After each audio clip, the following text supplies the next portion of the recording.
Margaret Thompson had perfected the art of quiet endurance over the course of 68 years, a skill honed in the crucible of loss and relentless responsibility that defined her life since the day her husband David succumbed to pancreatic cancer at the age of 45, leaving her with a heartbroken 15-year-old daughter named Emily and a mountain of medical bills that threatened to swallow their modest suburban Ohio home whole. She lived in the same two-bedroom bungalow on Maplewood Lane that she and David had purchased in 1989, with cash saved from his factory job and her part-time nursing work. The walls painted in soft beige tones she refreshed every few years herself. The furniture a comfortable but dated set of oak pieces that carried the faint scent of lemon polish and lavender sachets she tucked into every drawer. Her days began at 5:30 in the morning with a simple breakfast of oatmeal and black coffee, followed by a careful review of coupons clipped from the Sunday newspaper. A frugal grocery trip in her 12-year-old silver Toyota Camry with 187,000 miles on the odometer, and afternoons spent tending her small backyard garden where she grew tomatoes, basil, and roses that reminded her of better times. To the outside world, and especially to her family, Margaret appeared as the quintessential retiree, modest, reliable, endlessly available, dressing in clearance rack blouses and sensible shoes, never complaining about her arthritis that flared in her hands and back from decades of physical labor, and always ready with a warm smile or a homemade casserole when needed. No one suspected the truth that simmered beneath her unassuming surface. Through careful investments in index funds, started with small inheritances from distant relatives, wise decisions on a modest life insurance payout after David's death, and rental income from a property she had quietly acquired years earlier, Margaret had amassed a hidden fortune exceeding $400,000. Money she had never touched for herself, but had channeled relentlessly into supporting her daughter's dreams and family's stability, all while living on less than $2,000 a month to maintain the illusion of genteel poverty. The week after Mother's Day, Emily's text arrived late on a Saturday evening. "Brunch at our place tomorrow at 11 a.m. sharp, Mom. Don't be late. We have a special surprise planned just for you. Read the kids are so excited." Margaret's heart lifted with a fragile hope as she read the message under the glow of her bedside lamp. Perhaps this would be the year they truly acknowledged her sacrifices, maybe a thoughtful card, a spa day voucher, or even a family photo session that captured the love she poured out so freely. She rose early the next morning, baking a fresh batch of cinnamon rolls from scratch using her grandmother's recipe, their warm aroma filling her small kitchen as she packed them carefully into a wicker basket lined with a checkered cloth, alongside a bouquet of yellow roses she had cut from her garden, Emily's favorites since she was a little girl obsessed with princess stories. Dressed in her best pale green dress that she reserved for special occasions, the one that still made her feel elegant despite the faint wrinkles at the collar, Margaret drove across town to Emily and Mark's sprawling colonial home in the upscale Willow Creek neighborhood, a house she had helped make possible with the $45,000 down payment she had gifted them without hesitation years earlier. The driveway was lined with Mark's shiny SUV and Emily's newer sedan, symbols of the comfortable life Margaret had subsidized in silence. As soon as her Camry pulled in, the front door burst open and her grandchildren, 8-year-old Sophie with her bouncing curls and 6-year-old Lucas with his gap-toothed grin, raced toward her screaming, "Grandma." Their hugs wrapped around her like a balm, small arms squeezing tight as they chattered about school projects and soccer games, their innocent affection momentarily easing the subtle aches that had settled into Margaret's bones over the years of unpaid labor. Emily greeted her at the door wearing an expensive silk blouse and tailored jeans, her hair styled in loose waves that spoke of salon visits Margaret had once funded indirectly through monthly support checks. "Mom, you made it," Emily said, the smile on her face polite but not reaching her eyes, a pattern that had grown more pronounced in recent years as the thank yous became rarer and the requests more entitled. Mark, lounging on the oversized sectional in the living room with his phone in hand, offered only a quick nod and a mumbled, "Hey, Margaret," without bothering to stand. The brunch table was set beautifully with crystal glasses and fresh linens, sunlight streaming through tall windows onto platters of bacon, eggs, fresh fruit, and gourmet pastries from the upscale bakery downtown. Margaret helped Sophie cut her pancakes into perfect triangles, while Lucas regaled her with an elaborate tale about a dinosaur adventure at recess, his sticky fingers clutching her hand as he spoke. For a fleeting hour, the scene felt warm and familial, the kind of gathering Margaret had dreamed of during the long nights she spent alone after David's death, promising herself that Emily would never know the same isolation. But as the meal wound down, Emily tapped her glass with a spoon, her voice bright with anticipation. "Before we move on to dessert, we have a very special surprise for Grandma." A card from all of us. She handed Margaret a pale blue envelope adorned with a watercolor image of an elderly woman rocking gently in a chair surrounded by flowers, the front proclaiming, "To the world's greatest mom," in elegant gold script. Margaret's hands trembled slightly with excitement as she opened it, adjusting her reading glasses on her nose. "Read it out loud, Mom," Emily insisted, grinning, "so the kids can hear every word." The words inside struck like ice water. Printed in bold, mocking font were the cruel verses. "Roses are red, violets are blue. You're a heavy burden, Mom. No one wants you here, you're through. Your time has passed, it's plain to see. Time to find a home for people like thee. Signed, your family who needs space." The silence that descended was absolute for several agonizing seconds, broken only by the ticking of the ornate grandfather clock in the corner. Then Mark erupted in loud, barking laughter, slapping his knee as tears of mirth streamed down his face. Emily covered her mouth, her shoulders shaking with suppressed giggles that soon burst free, the two of them exchanging gleeful glances as if they had pulled off the prank of the century. Sophie, confused but eager to join the adults, began giggling too, her small hands clapping, while Lucas followed suit, the innocent laughter of children amplifying the knife in Margaret's chest. The card slipped from her fingers onto the polished table, her vision blurring with hot tears that spilled down her wrinkled cheeks unchecked. "Gotcha, Mom," Emily exclaimed between laughs. "Oh my God, you should have seen your face, that was absolutely priceless. Mark, tell me you got at least part of it on video." Mark wiped his eyes, still chuckling. "I tried, but I was laughing too hard." Classic reaction, Margaret. "Come on, it was just a joke to lighten the mood." Sophie tugged at her mother's sleeve, her little voice innocent and concerned. "Why is Grandma crying? Did we hurt her feelings?" Emily waved a dismissive hand. "She's just being dramatic again, sweetie. Grandma takes everything too seriously sometimes. Remember last Christmas when she got upset about sitting at the kids' table? It's all in good fun." Margaret stood on shaky legs, her knees protesting from years of early mornings and heavy lifting, her chest tight as if an invisible hand were crushing her heart. "I think I should go home now," she whispered, her voice breaking on the last word. Mark tried to protest lightly. "Stay for cheesecake at least, it's from that place you like." "Lighten up, it was only a prank." But Margaret was already moving toward the door, her steps unsteady on the hardwood floors she had once helped refinish with her own hands during their renovation, the one she had contributed $29,000 toward without ever being asked for repayment. Emily did not follow her to the car. No one did. The drive home was a blur of tears and stifled sobs, the yellow roses she had brought now wilting forgotten on the brunch table.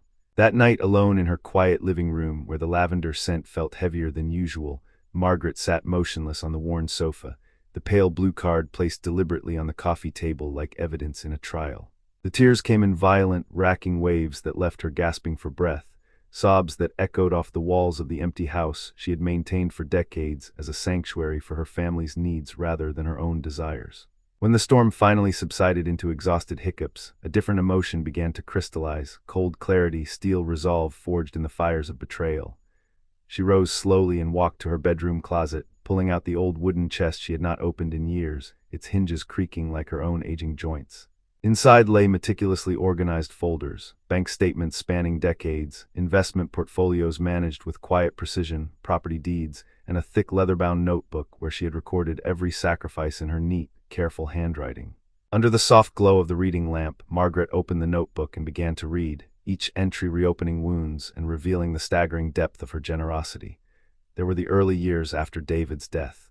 $68,000 in funeral and medical bills paid from their meager savings, $14,000 for Emily's senior year clothes, prom dress, and college applications so her daughter could hold her head high among peers. Then came $41,000 for the first 2 years of pharmacy school tuition before scholarships kicked in, the second mortgage on their small home that Margaret serviced alone by working weekends cleaning houses on top of her hospital shifts as a nurse's aide and late-night medical transcription work that left her fingers numb with arthritis. The wedding contribution of $28,000 so Emily could have the fairy tale ceremony with the white dress and flower arrangements she had dreamed about since childhood. The $45,000 house down payment that allowed Mark and Emily to move into their dream colonial, presented as a gift of love with the promise they could repay whenever, a promise that dissolved into silence. After Sophie's birth, when Emily wanted to return to her pharmacy career full-time, Margaret stepped in as unpaid nanny for 6 long years, waking at 5:30 a.m. every weekday, driving across town to prepare organic breakfasts with handwritten notes in lunchboxes, attending every parent-teacher conference and soccer game, cleaning the house until it sparkled, cooking nutritious dinners, bathing the children, and only leaving when they were tucked into bed, often returning to her own home after 9 p.m. exhausted but fulfilled by their sleepy goodnight kisses. When Mark's tech startup collapsed 3 years ago, threatening foreclosure, Margaret began the monthly transfers of $2,500, claiming it came from David's old life insurance when in reality it flowed from her hidden investments. Additional entries detailed $32,000 for Emily's new car after an accident, $48,000 for 2 years of private schooling for the grandchildren, $29,000 for the kitchen renovation, and countless smaller sums for emergencies, family vacations, Christmas gifts, and medical copays that pushed the grand total to $387,400 over 23 years. Margaret had denied herself travel, new furniture, even routine medical checkups beyond the bare minimum, all so her family could thrive. And in return, they had handed her a card calling her a heavy burden in front of her beloved grandchildren. The memories flooded back in vivid detail as she sat there until dawn. She recalled the night David died, the sterile hospital room where Emily had crawled into bed beside her, sobbing uncontrollably.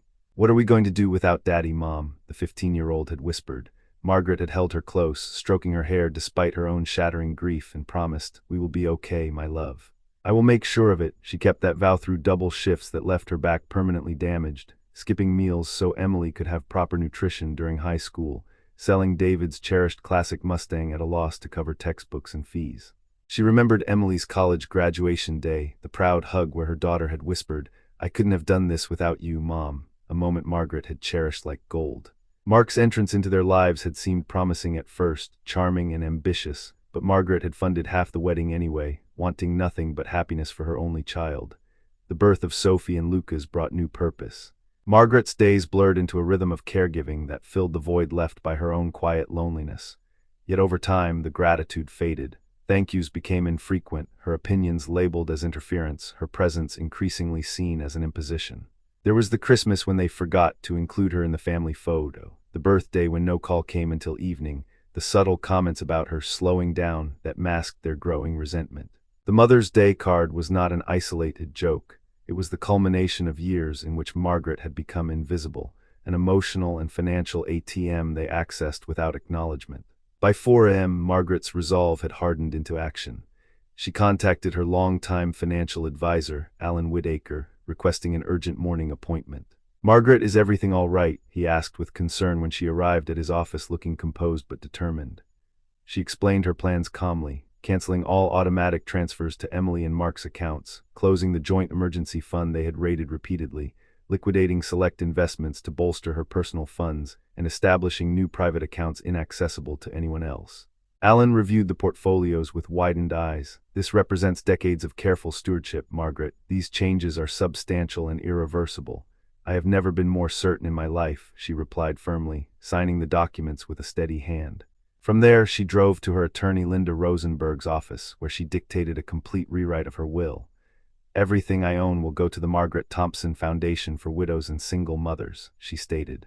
"My grandchildren, Sophie and Lucas, will have access to education trusts only if they maintain a documented, respectful relationship with me until they turn 25, verified independently. Emily and Mark receive absolutely nothing, not 1 cent. Linda, who had known her for years, nodded without argument, recognizing the pain behind the steel. Over the following days, Margaret prepared her departure with meticulous care. She booked a one-way first-class ticket to Florence, Italy, where 3 years prior she had secretly purchased a restored 3-bedroom stone villa outside the city using untouched inheritance funds. It had been rented to tourists, the income reinvested quietly. She packed 2 suitcases and 1 carry-on with essentials, clothes, her favorite books, painting supplies she had rarely used, and a few cherished photos of David and the grandchildren. Most of her belongings she donated to local charities, leaving the bungalow nearly empty and ready for sale. On her final evening, she sat at the old kitchen table and composed the letters that would serve as her final words to the family that had broken her heart. To Emily, she wrote pages of honest reflection, explaining her new life in the Tuscan villa overlooking olive groves and vineyards, detailing the permanent end of all financial support, expressing her undying love while refusing to accept further disrespect or manipulation, and opening the door to reconciliation only on terms of genuine remorse and equality. A shorter, pointed note to Mark reminded him of the support she had provided without ever being valued.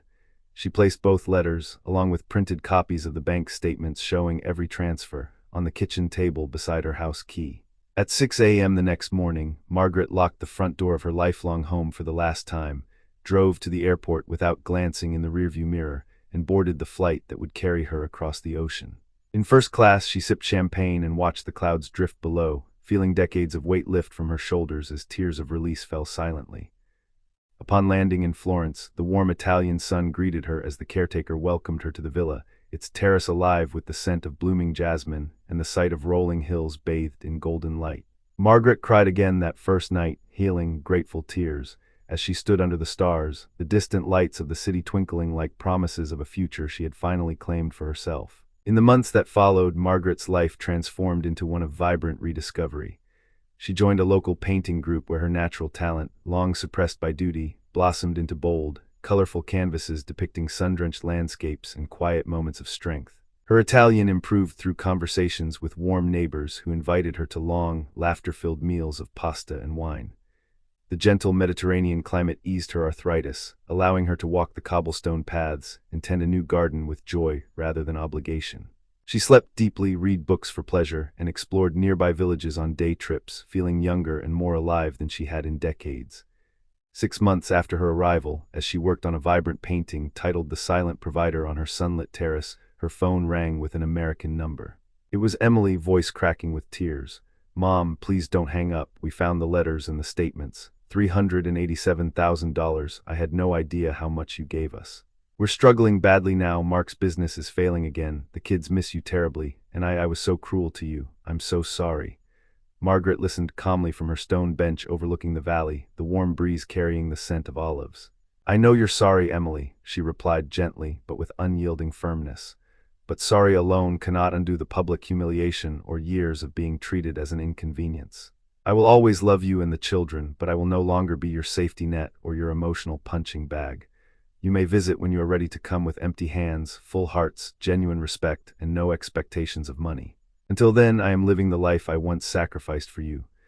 The call ended with Emily's quiet sobbing, but Margaret returned to her easel with a peaceful smile, adding final strokes to her painting. She had finally spoken, emerging from silence into a life of dignity, freedom, and self-worth, a silent provider no more.